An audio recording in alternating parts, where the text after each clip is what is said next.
He is known for founding the esoteric Shingon school of Buddhism. He is recognized for studying Tanmi under the monk Huigua in China. He is Kūkai, also known as Kobo Daisher. In the land of ancient Japan, there lived a remarkable man named Kūkai. Born as Seki no Mao, he would go on to become a revered Buddhist monk, calligrapher, and poet. Kūkai's journey took him far and wide, as he ventured to China to study the profound teachings of Tanmi under the guidance of the esteemed monk, Huigua. Upon returning to his homeland, Kūkai founded the esoteric Shingon school of Buddhism, a branch of Vajrayana Buddhism. His teachings resonated deeply with the Japanese people, and with the blessings of several emperors, he was able to preach the wisdom of Shingon and establish magnificent temples dedicated to this sacred path. Kūkai's influence extended beyond spiritual matters, as he also oversaw public works and constructions, leaving a lasting impact on the physical landscape of Japan. But it was not just his accomplishments that made Kūkai an iconic figure in Japanese Buddhism. He became the subject of numerous legends and stories, each adding to his aura of greatness.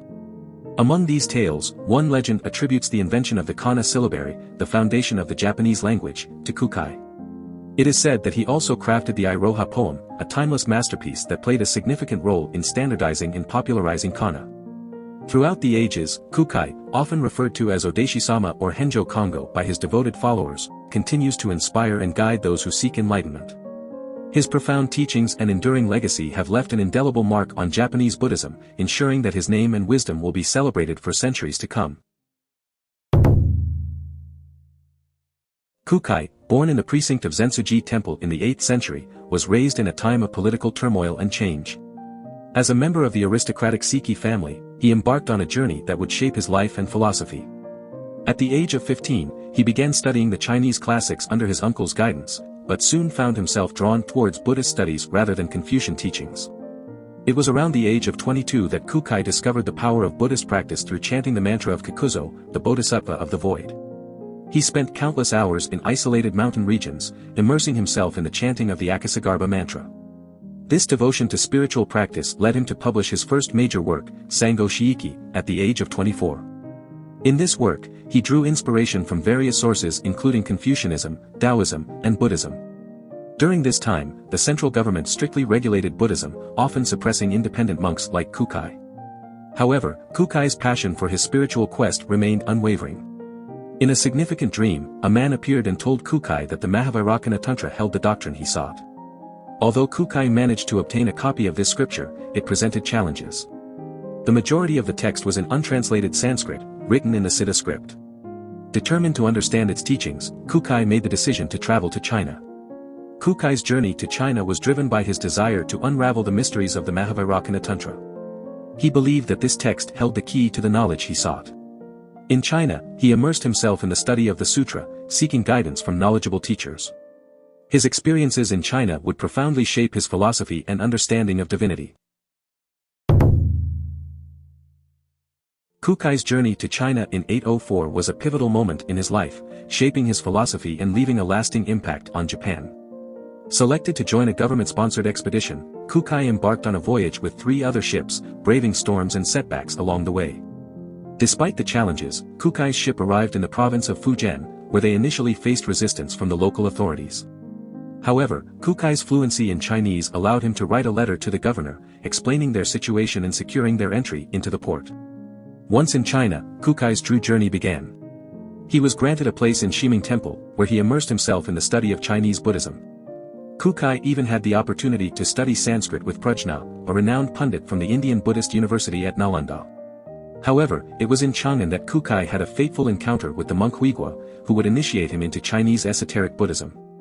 Huigua recognized Kūkai's potential and bestowed upon him the first-level abhisheka. What was meant to be a 20-year study in China transformed into a few months of intense learning, as Kūkai received the final initiation and became a master of the esoteric lineage. Huigua's passing marked a turning point for Kūkai, as he was instructed to return to Japan and spread the esoteric teachings.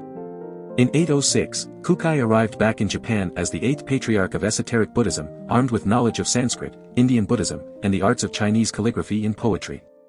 However, his return was met with challenges. Emperor Heizei, who had replaced Emperor Kanmu, showed little enthusiasm for Buddhism. Additionally, Seicho, the founder of the Tendai school, had already gained favor with the court and had performed esoteric rites.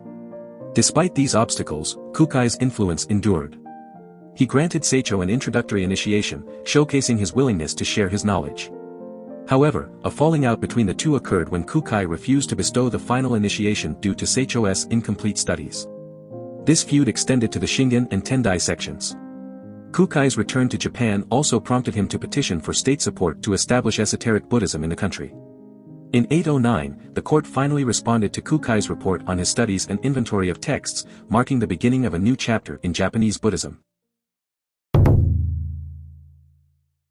Emerging from obscurity, Kūkai found himself thrust into the public eye in 810 when he was appointed as the administrative head of Todaiji, the central temple in Nara.